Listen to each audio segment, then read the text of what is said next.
তাও কেন আহাদ ভাইয়ের সাথে বিয়ে করতে আসছে বলো তো? প্রথমত আহাদ আমাকে ভালোবাসে, আমিও ভালোবেসে আসছি। সেটা ঠিক আছে, কিন্তু তৃষা আপুকে যে এত কষ্ট দিচ্ছ তুমি, তৃষা আপু তো এত হচ্ছে, তারপরে একবার এই রুমেও আসতেছে না। আসবে যখন আমি ভালোবাসবো তাকে, সে যখন আমার ভালোবাসাটা ফিল করবে, আস্তে আস্তে ঠিক হয়ে যাবে সবকিছু। তাই तुम्हें दुल्हन बनाए, तेरे हाथों पे मेहंदी अपने नाम की सजाए, तेरी ले ले দুজনের ভালোবাসার সম্পর্ক, তাহলে কি যে গুঞ্জনটা শোনা যাচ্ছিল সেটাই সত্য? শেষমেশ আহাদ আবার বিয়েতে বসতে গেল।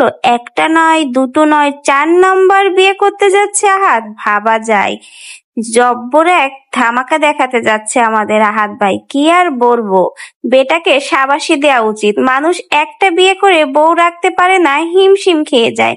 বেটা 4টা বিয়ে করলো, বুঝতে হবে বেটার ক্ষমতা আছে। না হলে তিশার মতো মেয়েকে টিক্কা দিয়ে গোপনে সম্পর্ক করে, আবার মেয়ে নিজ মুখে বলে সেও নাকি আহাদকে ভালোবাসে, আবার আহাদও নাকি তাকে ভালোবাসে। তাহলে ভাই জল কতদূর গড়িয়েছে বোঝা যাচ্ছে। তলে তলে কিন্তু আমাদের আহাদ ভাই তিশা আপুর চোখকে ফাঁকি দিয়ে টেম্পো কিন্তু সে চালিয়ে গেছে। আর আমাদের তিশা আপু সে তার জামাইকে এত পাহারা দিয়েও ধরে রাখতে পারলো না ভাই, তলে তলে ঠিক টেম্পো চালিয়েই গেল। আমার তো মনে হয় এর ভিতরে কোনো ঘাবলা আছে। মনে হয় এই মেয়েকে সাজিয়ে পরিয়ে নিয়ে এসেছে নতুন কোনো নাটকের জন্য। কারণ 2 দিন পর পরই তো তারা নতুন নতুন নাটক করে, নতুন নতুন ধামাকা নিয়ে আসে। এটাও মনে হয় নতুন কোনো ধামাকার অংশ। তা না হলে তিশা আপা তার বর আহাদকে স্বেচ্ছায় বিয়ে দেবে? ভাবা যায়।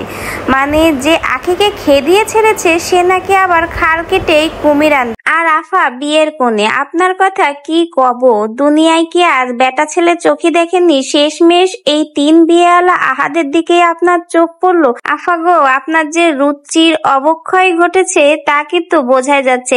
আপনি ছেলে মানুষ খুঁজে না পেলে আমাদের বলতেন, আমরা ভালো দেখে একটা জামাই আপনার জন্য খুঁজে নিয়ে আসতাম।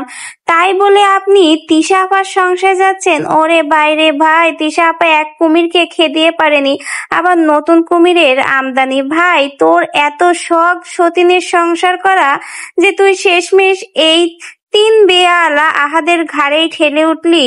আর আহাদের কথা কি আর বলবো, বেচারা 3টা বিয়ে করলো, এখনো স্বাদ মিটেনি, তলে তলে টেম্পো চালিয়ে গেছে। কিন্তু এদের এই টেম্পো চালাচালি আমার যেন কেমন একটু সন্দেহ মনে হচ্ছে এই সবগুলো মিলে নতুন কোনো নাটক আর ক্যালমা দেখাতে চলেছে। কারণ এদের তো আর নাটকের শেষ নেই। তো যা হোক, আহাদ যদি 4 নাম্বার বিয়ে করে তাহলে তো সবাই আপনারা দাওয়াত পাবেন। কারণ তিশা আপা যে প্যাঁচা মুখ করে রয়েছে তাতে বোঝা যাচ্ছে সে এই বিয়েতে হয়তো খুশি না, যদি বিয়ে হয়ে থাকে। আবার নাটকও হতে পারে, কারণ দিন দিন নতুন নতুন নাটক তামাশার তো কোনো শেষ নেই। আর ছেড়ি, তুইও যদি এই নাটকের অংশ হয়ে থাকিস তাহলে তো এরপরে মানুষ তোর মুখে রীতিমতো বাসার ঝামা ঘষবে। ঝামাগুলো কি নিতে পারবি? নিতে পারলি পরের নাটকের জন্য প্রস্তুত হয়ে যাও।